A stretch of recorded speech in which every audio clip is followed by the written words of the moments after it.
You are listening to the Patriot Pastors Podcast, where we talk about today's issues from a pastor's perspective, as well as calling America back to the faith of our fathers. Without God, democracy will not and cannot long endure. If we ever forget that we're one nation under God, then we will be a nation gone under. Here's your host, Wade Lentz and Harold Smith.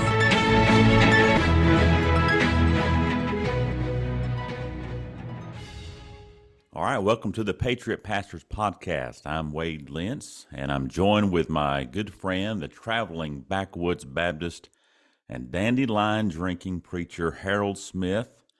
Harold, you are the traveling preacher, and he's holding up his dandelion tea. I'd never heard of it before, but you just got back from a trip out in the Appalachians and out in Virginia.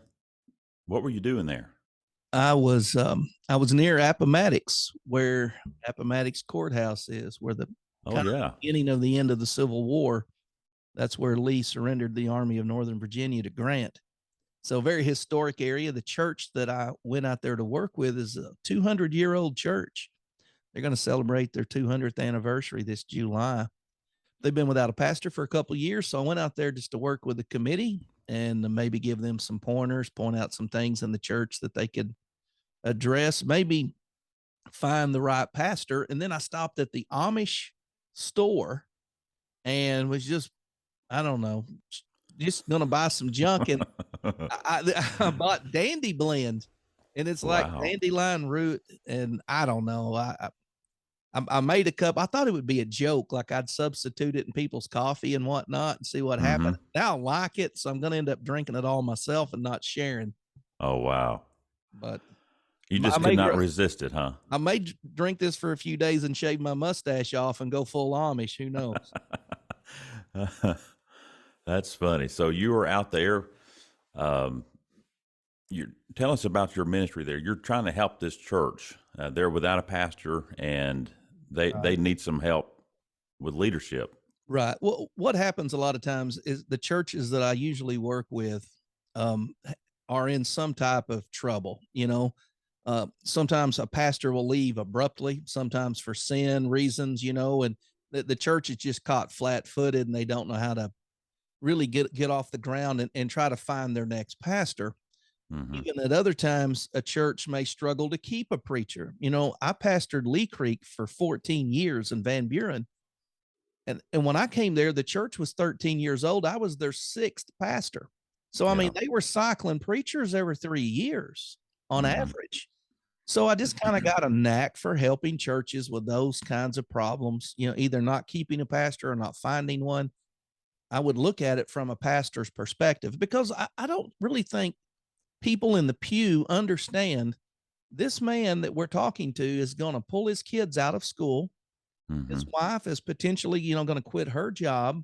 They're going to relocate to another area, maybe even another state.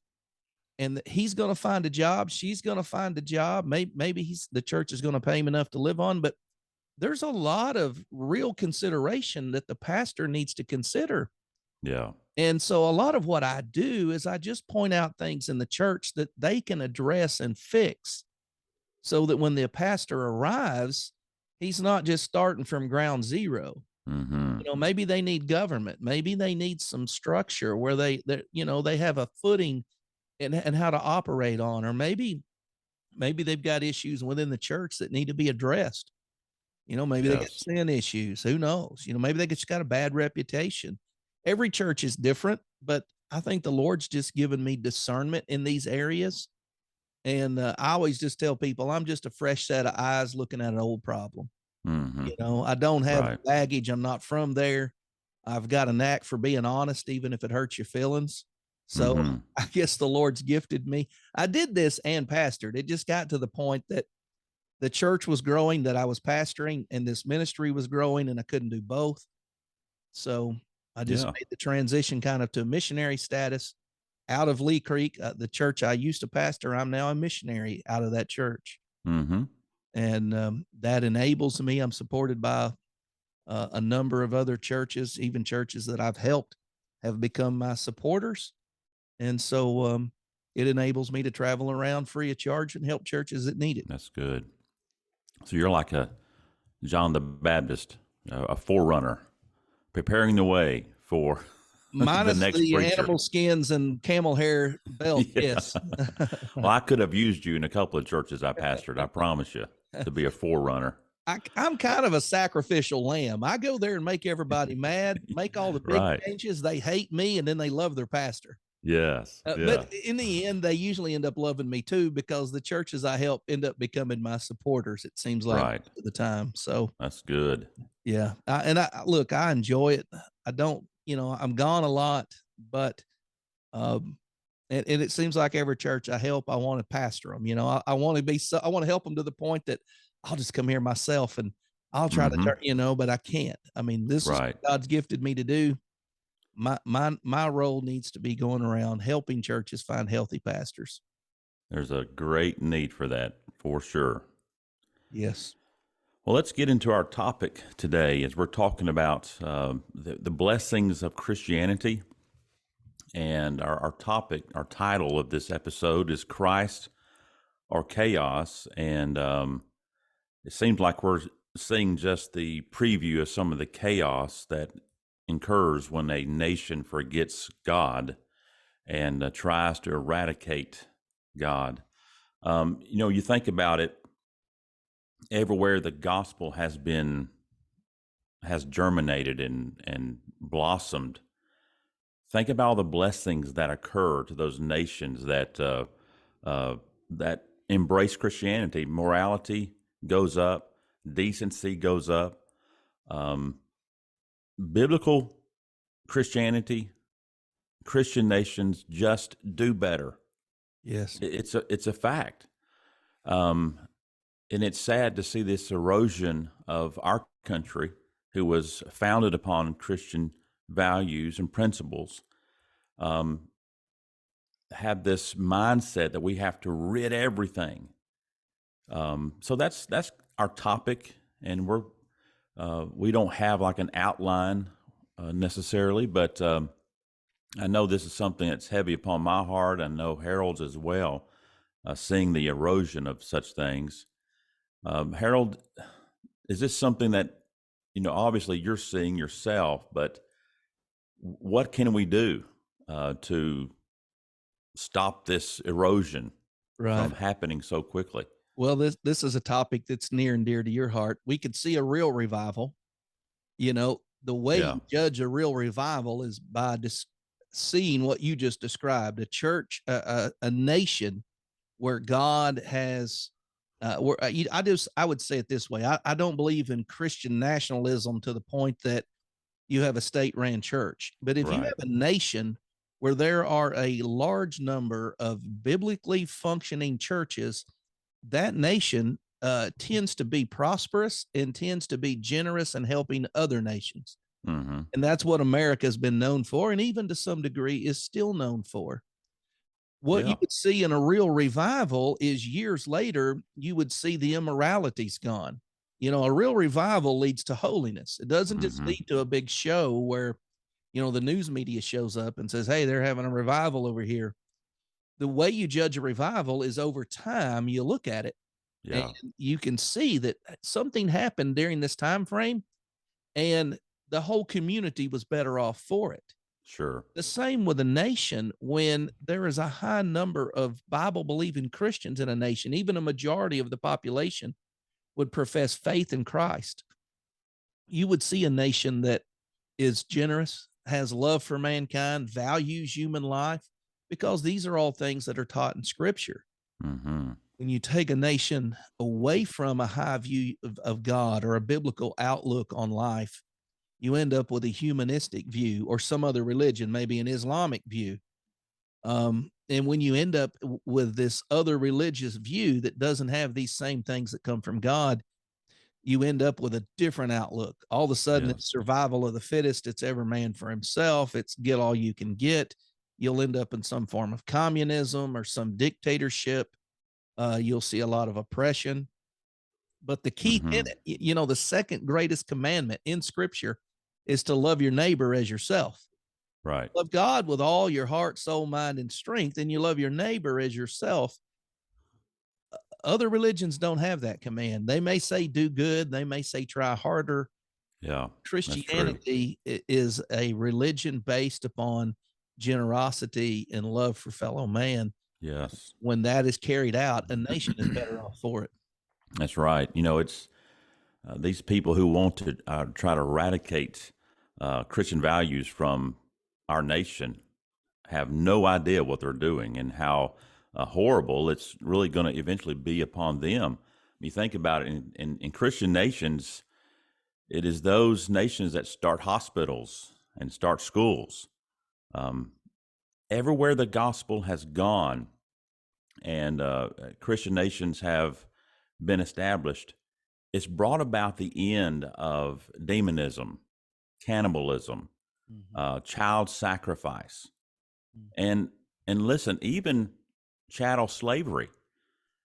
If you'll read the story of Wilberforce, who in England, because of his Christian values, is what brought about the end of slavery in England. And I believe that in time, in America, it would have ended without a war.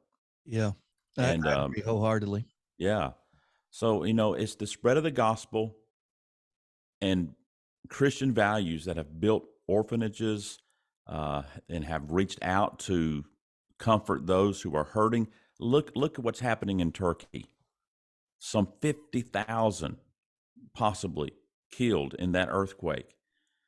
Well, who is there to help? Samaritan's Purse, a Christian organization. Yeah. How many Muslim countries are sending over their organization of helps to help other countries like this? They don't. Right. Yeah, we have to remember the Red Cross began as a Christian institution. Yes. If you look in most areas, you're going to find your hospitals, your medical systems have the names St. John's, St. Jude's, Mercy, Baptist Health, Methodist Health. These were all started by religious groups. And yes, it is always the Christians that start these institutions. Look at our great colleges. We have prestigious schools we call Ivy League schools. Every single one of them started by Christians to train ministers for the ministry. Yeah. It is always Christians that have promoted health. It's always Christians that have promoted education. This is just the natural outflowing. And the reason is the Bible is very clear that mankind is created in the image of God. So Christians believe that every other human being, whether they're a Christian or a Mormon or a Muslim or an atheist or a Hindu or a Buddhist, they still are image bearers of God and they're worthy of our dignity and respect. Yes. Since we have that view towards all mankind, you don't get that outside of Christianity. If you're a Muslim, everyone else is an infidel unless they're a Muslim. Right. If you believe in karma, you're just serving other people for selfish interests so that you can receive good karma. If you are a Marxist, you're just trying to promote the state and do what's better for them.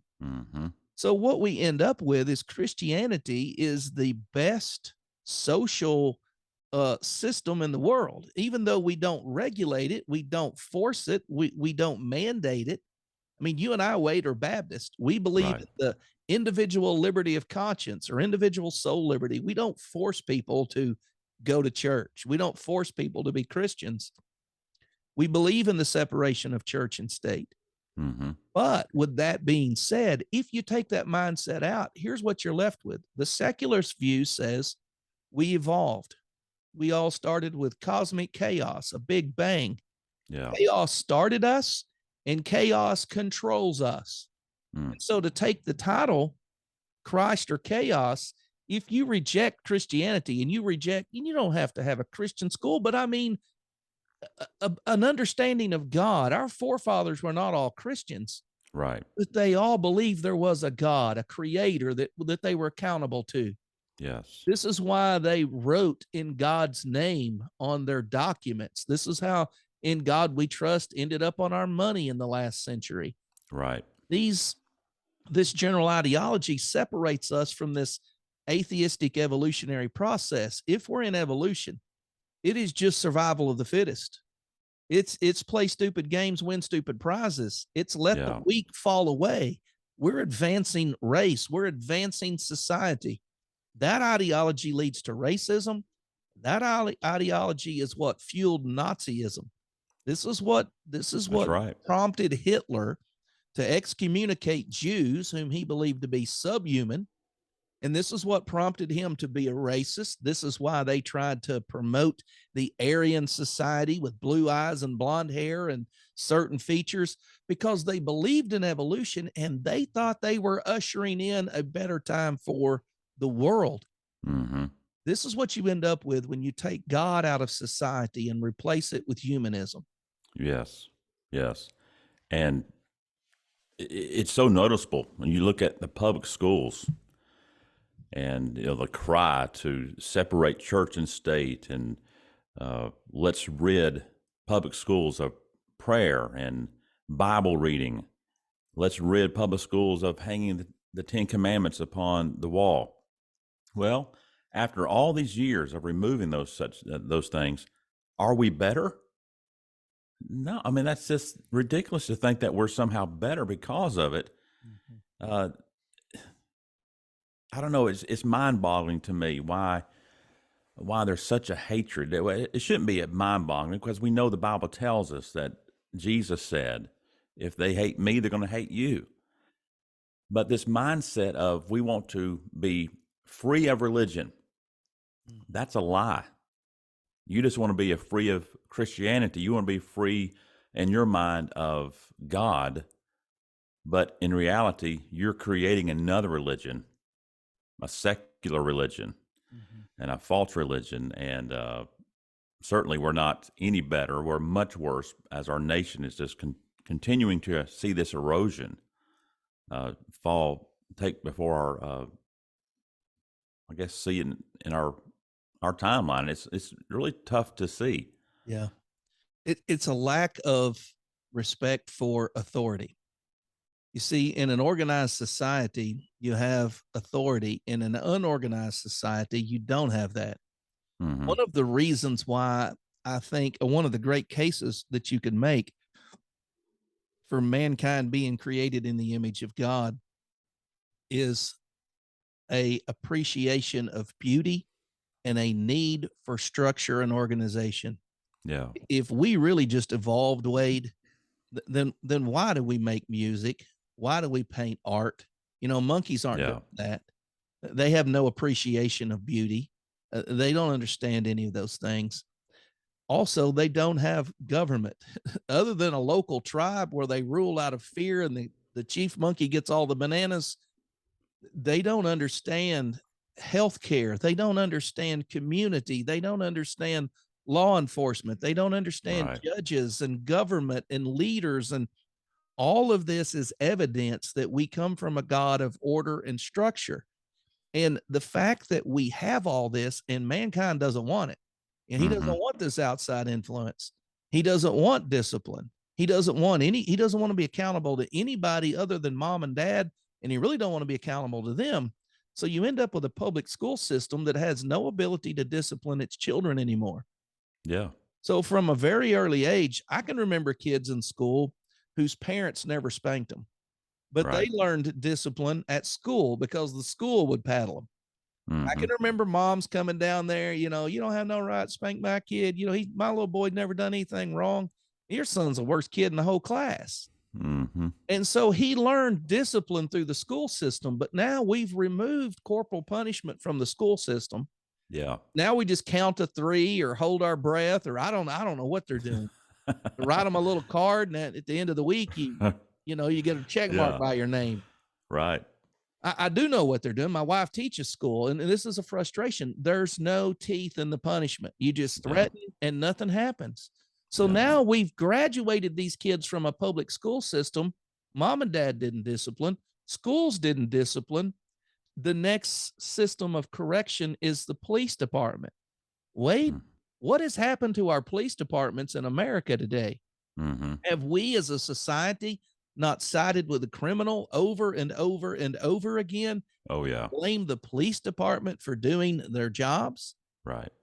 And this is all going back to a despising of having a God over us, living under a government instituted by God, being accountable to society, being accountable to our fellow man. And all of these things are prescribed in Scripture for a healthy life. Submission to your parents, correcting the children with a rod, with a spanking. Yes. All of these things could be corrected with just basic, you don't have to be a Christian, just basic understanding there is a God. He created us. This is his world. We live on it. Mm-hmm. That's right. Well, let me just quickly say I'm glad I found out that I'm not the only one that got a spanking in school. A spanking. I got multiple spankings. Many spankings, especially in high school. It's and I'm a Baptist preacher. You're a Baptist preacher, and a lot of people are shocked when they hear that. But I wasn't always a preacher. Okay, my sanctification has come a long ways. Yes, it has. It really has. But it's so true. I mean, I was talking to a teacher in high school here in our local school, and I asked him about the discipline. He said, "There is no discipline. There is none. I mean, we get on to kids, and for breaking a rule, send them to the principal's office. Nothing happens. Nothing happens. So it's really sad. And you're so right. If students don't learn discipline at home, and if there's no discipline at school, where are they going to learn it at? They got to learn it somewhere, because there's going to be some form of discipline at some point in this life, where it's the military, your job. Well, I used to say, if you don't spank your kids, the school will. And then I had to say, well, the school ain't spanking anymore. So if you don't spank your kids, and look, I raised 2 kids. They're both in their mid-20s.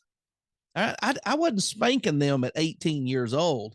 We spanked them pretty regular when they were young, and they learned that, disobedience has consequences. They didn't want any more of that. Yeah. I was the same way. I went through school. My paddlings at school was just over mischief and being around a bunch of other kids. It wasn't, rebellion and hatred towards teachers. And I was still respectful of them. Mm-hmm.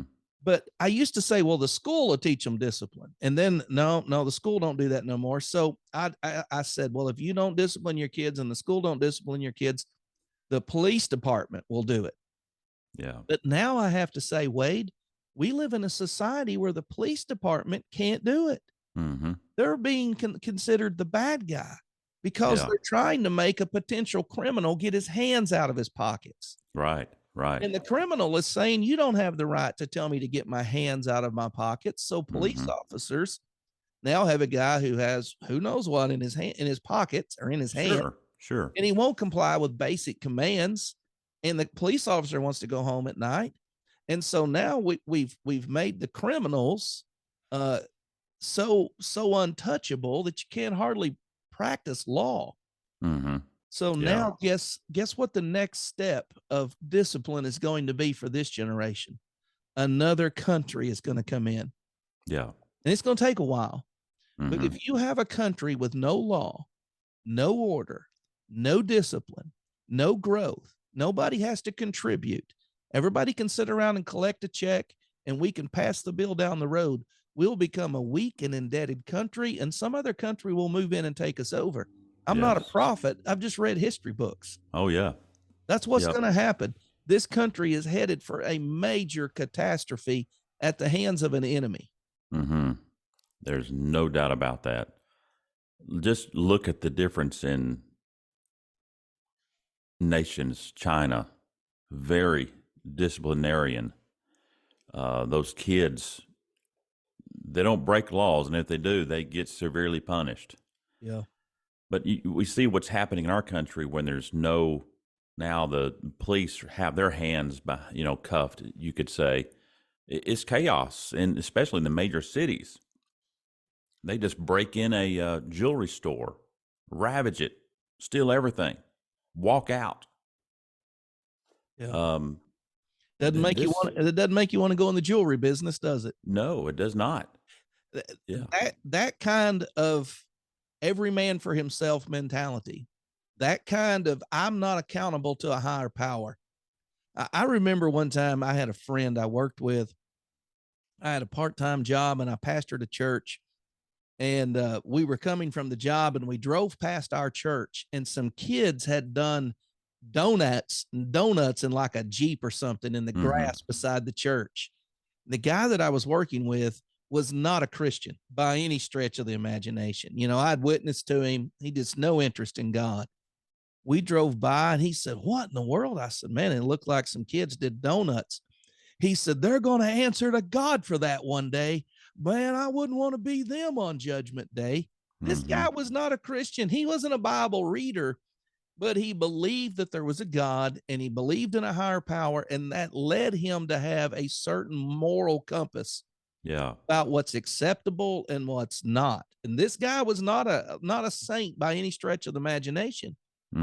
But if you take a country that has no moral compass, there's no remorse for sin, there's no law that is beyond society, and that's where we're quickly headed.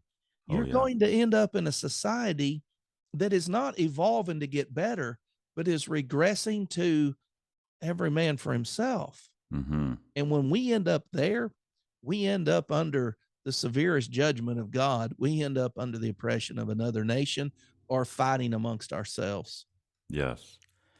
Yeah, I mean, even as we speak, America is under the judgment of God.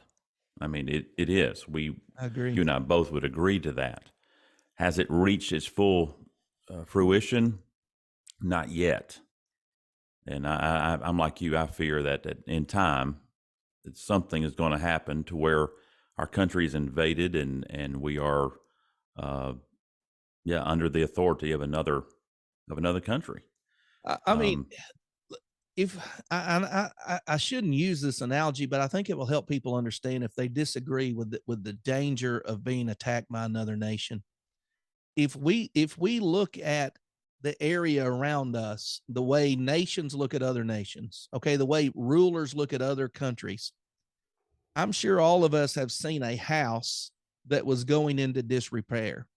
You know, at one time it had a big garden and a big flower bed. And I mean, it was a really nice home, and it started to decline and to decline and to decline. And then somebody with a little bit of money and some drive would buy that home and bring it back and fix it up. You see this in farming communities. You'll see some really good land, really good soil, used to produce a lot of crops. You get a few bad farmers. The land's not being farmed properly. Some other rich farmer, industrious farmer will say, "I'm going to buy that old rundown farm and I'm going to turn it around." When this once great country that produced enough food to feed the entire world falls into disrepair, some ambitious leader, some ambitious ruler is going to look at America and go, under the right management, that country could fund our wants and wishes. This is what Hitler did when he wanted to conquer Europe. This is what Napoleon did. They all looked at the weaker lands around them and said, "I want that." If you think that desire to conquer and rule the world doesn't exist in the hearts of some men who lead countries, I pity your ignorance. Oh, yeah. The weaker we get, the more vulnerable we get, the more attractive we are to some dictator who would like to take us over. And that person very well could be someone from within. Yeah. Yeah. And look, what all a country would have to do is, you've heard about these electromagnetic bombs, you know, it would be some kind of a nuclear bomb that would go off in the upper atmosphere that would just shut down all of the power grids of our country. So you can't buy, you can't get gas. Son, if you took down the electricity in our country, we're dead. Yeah. It's horrible. But if you turn the air conditioning off in the summer, I'm fighting. I mean, I'm going to enlist in whatever army does that. Yes. Okay. Man. Well, here's the big question, Wade. You know, we're nearing the end of our time together. So what's the solution? We live in a nation that doesn't believe in God, that has no interest in him. What's our only hope of getting out of this? Find a good Bible believing church that preaches Christ. Join it, become an active member,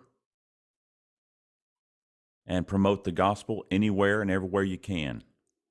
And then take that mindset back to your home and make Christ the Lord of your home. Yeah. And then get involved in the community. Serve in public office if that's what you feel led to do. Be vocal. And I think the reason why we're so in such a mess is that for many years Christians have just took the back seat, and that's just not the way it ought to be. Right. But certainly find a good Bible believing church, and because the answer is Christ, the answer is the gospel. And I always go back to Joshua, and he puts before Israel, it's for me and my house, we will serve the Lord. I can't be responsible for what the rest of the citizens of this country do. I can't be responsible for the direction of this country, but I can say, look, as far as Harold Smith goes, I'm going to labor to make this gospel known among men, and I'm going to spend the rest of my life trying to live it. yeah, I may die the only one, but right. that's my goal. I'm going to do that until the Lord returns, or I die, whichever comes first. Well, it's been a joy to talk to you and visit with you, and we have a lot to pray about. We think about this subject because we do see a lot of chaos, and just because we have, as a nation, have neglected and forgotten the Lord, and we do pray that God would send a true, genuine revival. And we pray God's richest blessings upon you. Thank you for listening to the Patriot Pastors Podcast. God bless.